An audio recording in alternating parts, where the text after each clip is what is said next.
Hello, we will be looking into correlation and linear regression in this lecture. So what is correlation? Correlation measures the relationship, the linear relationship, which is important to emphasize here, the linear relationship between the two objects. All right, and when I say objects, we generally refer to two arrays of numeric data. So the formula of the correlation looks like so. So you see x and y as the two vectors there, or the two arrays. The x bar and the y bars are the mean values of those arrays, the averages, or the expected values. And as you can see, by the general look of this formula, it's the difference between the variables and their means, and then we multiply them with each other. So basically this tells us that correlation looks at how much deviance there is from the mean of for each vector, and also the because we combine them together, it basically looks at the relationship between them. Okay, but again, the emphasis is on linear. Okay, so do not forget that. So it doesn't look at any kind of relationship. It looks at only whether there is a linear relationship or not.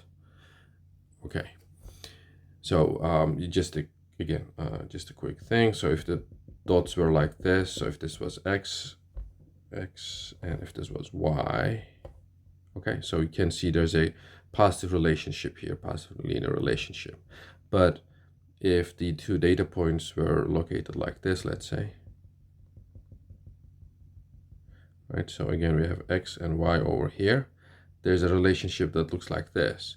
This would not be the correlation measure would not be able to capture this, okay, because this is not a linear relationship. All right, so be careful on that. So that's why, again, although we like to calculate things, data visualization, because shows its importance here in these kind of circumstances. Visualizing the data will be able to show you this kind of relationship, whereas just the correlation between the two values, which can be calculated with the core function as well in R, for example, will not be able to show you this relationship. So basically it would show there's no relationship here. But again, if you were to visualize it, you will see that there is something going on. Okay, so some levels of the linear relationship is shown here. So when we have the perfect cases of like the corners here, like in this one and in this one, you see we will have a linear relationship value of 1 or -1. Okay, so the extreme values are -1 and 1, and anything in between is possible for the correlation value. So it's referred to as rho, or the generally shown with a little r letter. So if the x is increasing and y is decreasing, right, you can see that from the top left here, then, and if they are perfectly lying on a line like so, then the relationship is -1. This means it's a very strong negative relationship. And when we look at the bottom right corner, we see a very strong positive relationship. And then as the points start to deviate from the main line there, you see the values decrease in absolute value. So this one we will have -0.8, for example. Here we'll see -0.6. This one is maybe around -0.4. So anything between, anything probably up of 0.8 can be referred to as a strong relationship. Anything between 0.8 to 0.4 or so can be moderately strong relationship. Anything between 0.4 to 0 is a kind of negative relationship, or maybe you can decrease that to 0.3 as well. I mean, there's no real cutoff points there. It's kind of based on the data and based on your own limits you set there. You can kind of set up those definitions of whether there's a strong relationship or moderately strong, or not so strong relationships there. Okay, when the values are when you get a value close to 0, like 0.1, 0, around those, that means there's no relationship, or in other terms, the points are randomly scattered around the canvas, as you can see. Like this case, I would say 0.2 is also not so strong. So then you don't see much of a relationship going on there. Anything above 0.2, 0.3, you start seeing either a negative or a positive relationship building up. Okay, so the value of R can be between -1 and +1. And it tells you how strong the linear relationship is between the two vectors, two arrays. Okay, so that was it for correlation. It's important to know because it's quite widely used. You can use, for example, if you look at this example, you can calculate the correlation between x and y using the formula we have seen here. So you can create a function yourself. You can write a function there that takes two inputs, x and y, and then calculates the correlation and returns the calculation to the user. Or you can use the built-in function COR, as you can see there, directly to calculate the correlation between x and y. And also, we will soon start seeing linear regression, but you can calculate the linear regression between these two variables. So LM for linear model, y and x, that's a tilde sign there. So you can calculate the linear regression model there, and then you can get the summary by using the summary function around that.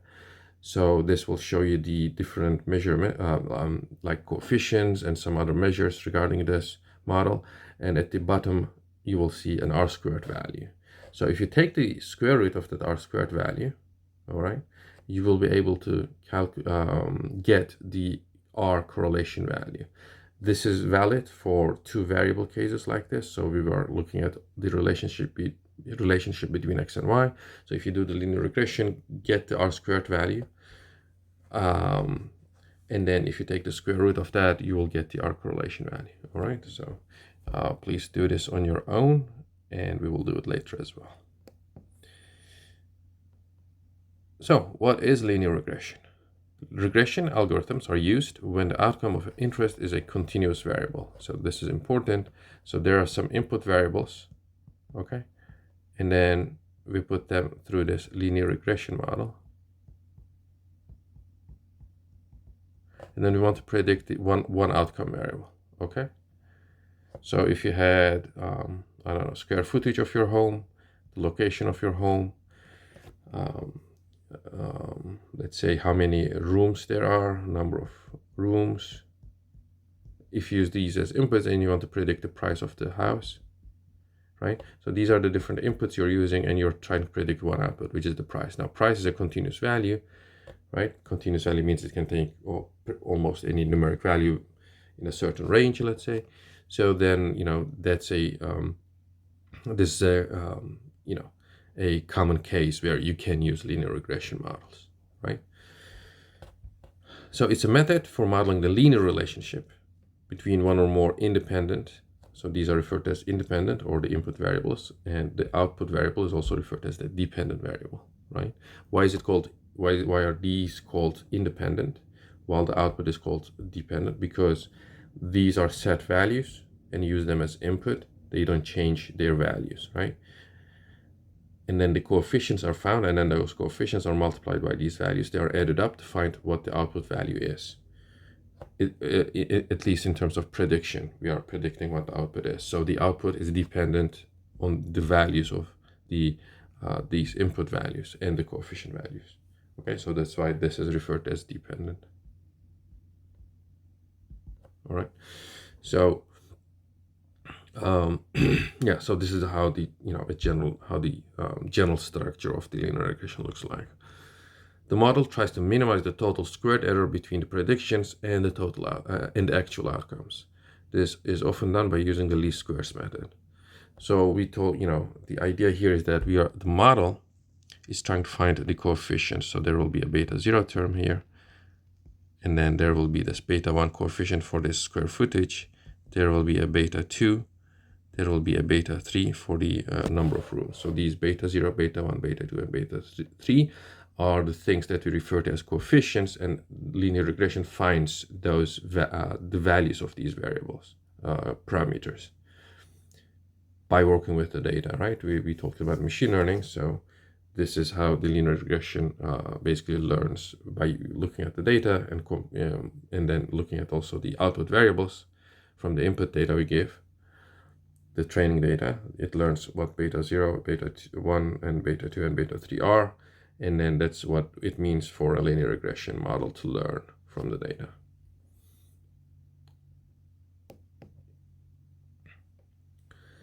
So let's look at a simple linear regression model. In this case, there is a single input variable, right? Only a single input variable there. So if it were to look like this, let's say, right, the relationship between x and y, you can see it's perfectly linear. Then the model will find that line very easily, and the R-squared value will also be, 100% in this case, or 1 basically, okay? In a more realistic case where the data is more scattered, so there is some randomness, there's some noise in the data, then let's say you have a relationship like this. So as you can see, it's not as strong as before, right? And then the model will find this blue line there. That's our linear regression model. And those orange bars, you see, those orange lines that go from the green pointers to the blue line will constitute the error, right? And by calculating the error, the model, we can find the RMSE, root mean squared error of the model. And also we talked before, so we said the model is trying to minimize these errors, right? Because not any random blue line will work. So this is also a line here, but then this model is vastly inferior compared to this blue line, right? So how did it end up with this blue line? Well, by minimizing these errors here. That's the idea there. We try to minimize the total error, because that's what learning means. We try to the model tries to learn from the data by minimizing the error there. All right. Multiple linear regression is nothing but additions of more input variables. So before we had only a single input variable, this one. Now we have x2, x3, and so on up until xk, let's say. So then we end up with multiple linear regression. Everything is the same. As I said, we will, instead of just trying to learn what beta 1 is, the model will also learn beta 2, beta 3, and so on up until beta k in this case. And this E you see here at the end is basically irreducible error, meaning we can only learn so much from the data. There will be always parts that we cannot learn, and so they all go into this E over here. Okay. Now, how could you reduce this error? Maybe if you could get more variables, so that means more information that if you could gather that, maybe this will decrease. So that's one way, right? But if you don't have that means, then basically we will have to work with what we have. So that's generally the case, and we cannot just come up with new variables, because new variables means more data collection, and if that's not possible, basically we cannot do that.